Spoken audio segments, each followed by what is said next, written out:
Welcome back to taste of Kumari. Today நீங்க பார்க்க போது ஒரு பிரெட் வச்சு ஒரு ஸ்வீட்டான ஒரு லட்டு. அதுக்கு நான் வந்து இப்போ பிரெட் ஒரு பவுலில் எடுத்திருக்கேன். அதுலேருந்து பாதி வந்து நான் நிலக்கடலையே தோல் நீக்கினது எடுத்து வச்சிருக்கேன்.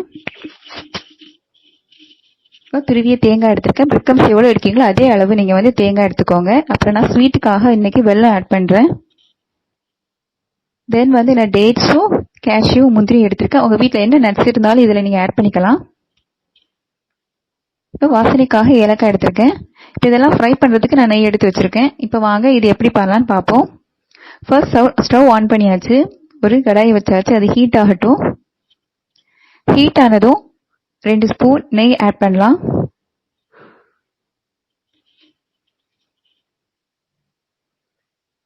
இப்போ இதில் வந்து நம்ம கேஷ்யூவையும் முந்திரியையும் ஃப்ரை பண்ணி எடுத்துடலாம்.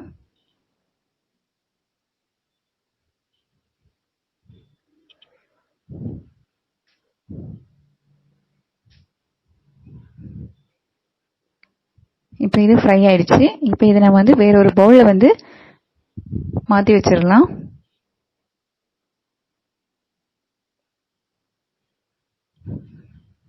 இப்போ அதே நெய்யில் வந்து நம்ம வந்து இந்த கடலையை நம்ம ஆட் பண்ணுறோம். இது வந்து நல்லா வறுபடணும். அப்போ தான் நம்ம வந்து கிரைண்ட் பண்ணுறப்ப நல்ல பவுடராக கிடைக்கும். இதுக்கு கூட வந்து நான் ஏலக்காய் ஆட் பண்ணுறேன்.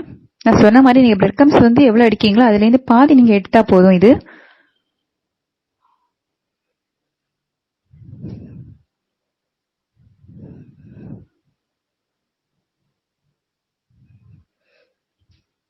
இப்போ இதுவும் நல்லா ஃப்ரை ஆயிடுச்சு. இப்போ இதையும் நம்ம வந்து வேற ஒரு பவுலில் வந்து மாற்றி வச்சிடலாம்.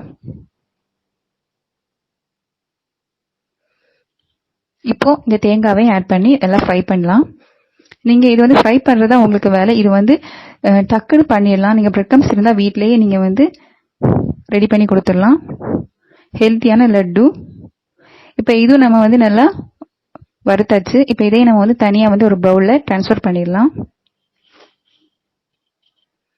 இப்போ இதெல்லாம் நம்ம வந்து கிரைண்ட் பண்ண போகிறோம். இப்போ அதுக்கு வந்து நான் ஃபஸ்ட்டு வந்து நம்ம நிலக்கடலையும் கேஷ்யூவையும் தான் நம்ம வந்து ஃபஸ்ட்டு கிரைண்ட் பண்ண போகிறோம்.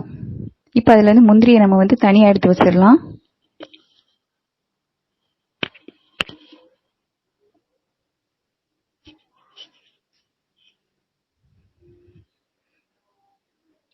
அப்புறமா தான் நம்ம வந்து தேங்காவையும் வெல்லத்தையும் நம்ம வந்து கிரைண்ட் பண்ண போகிறோம்.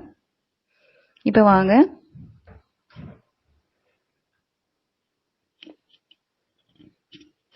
இப்போ ஃபர்ஸ்ட் வந்து நம்ம வந்து கடலையும் கேஷ்யூவையும் தான் நம்ம வந்து கிரைண்ட் பண்ண போகிறோம். நல்லா பவுடர் பண்ணி அடிங்க. குறைன்னு அடிக்க வேண்டாம். அப்போ தான் குழந்தைங்களுக்கு சாப்பிடும்போது நல்லா ஈஸியாக இருக்கும். நல்லா சாஃப்டாகவும் இருக்கும். இப்போ இதை நம்ம வந்து கிரைண்ட் பண்ணிடலாம்.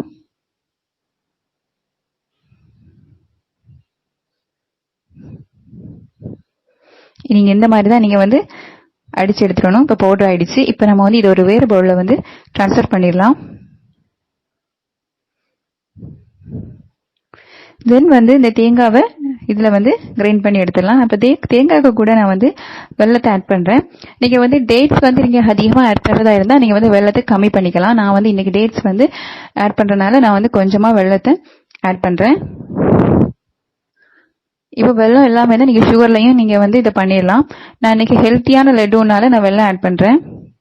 இப்போ இதையும் நம்ம வந்து போட்டு இதை வந்து ரெண்டுமே சேர்த்து கிரைண்ட் பண்ணிடலாம்.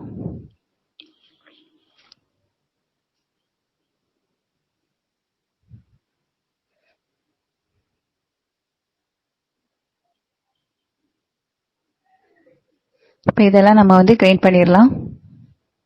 இப்போ இதுக்கு கூட வந்து இந்த டேட்ஸையும் போட்டுடலாம். இதெல்லாம் சேர்த்து நல்லா அரைஞ்சிடுச்சு. இப்போ இதை வந்து நம்ம வந்து ஆல்ரெடி பவுடர் பண்ணி வச்சிருந்த அந்த பவுலில் இதை வந்து மாற்றிடலாம். இப்போ இதுக்கு கூட பிரெட் கிரம்ஸை ஆட் பண்ணலாம். இப்போ இதுக்கு கூட முந்திரி ஆட் பண்ணிக்கோங்க. இப்போ இதெல்லாம் சேர்த்து நல்லா பிசைஞ்சு நீங்கள் வந்து எந்த ஷேப்பில் வேணுமோ அந்த ஷேப்பில் வந்து உருண்டை பிடிச்சி எடுத்துக்கோங்க. இப்போ நான் இந்த ஷேப்பில் போட்டிருக்கேன். இப்போ பார்த்தீங்கன்னாலே தெரியும் எவ்வளோ கலர்ஃபுல்லாக இருக்குன்னு. கண்டிப்பாக வீட்டில் ட்ரை பண்ணி பாருங்கள். ஸ்டக்குன்னு பண்ணிடலாம் இந்த ஸ்வீட்டை. வீட்டில் பிரெட் கிரம்ஸ் இருந்துச்சுன்னா கண்டிப்பாக வீட்டில் ட்ரை பண்ணி பாருங்கள். ரொம்பவும் டேஸ்டான ஒரு ஹெல்த்தியான ஒரு பிரெட் கிரம்ஸில் ஒரு லட்டு. ட்ரை பண்ணி பார்த்துட்டு இது எப்படி இருந்துச்சுன்னு எனக்கு கமெண்ட்ல சொல்லுங்க.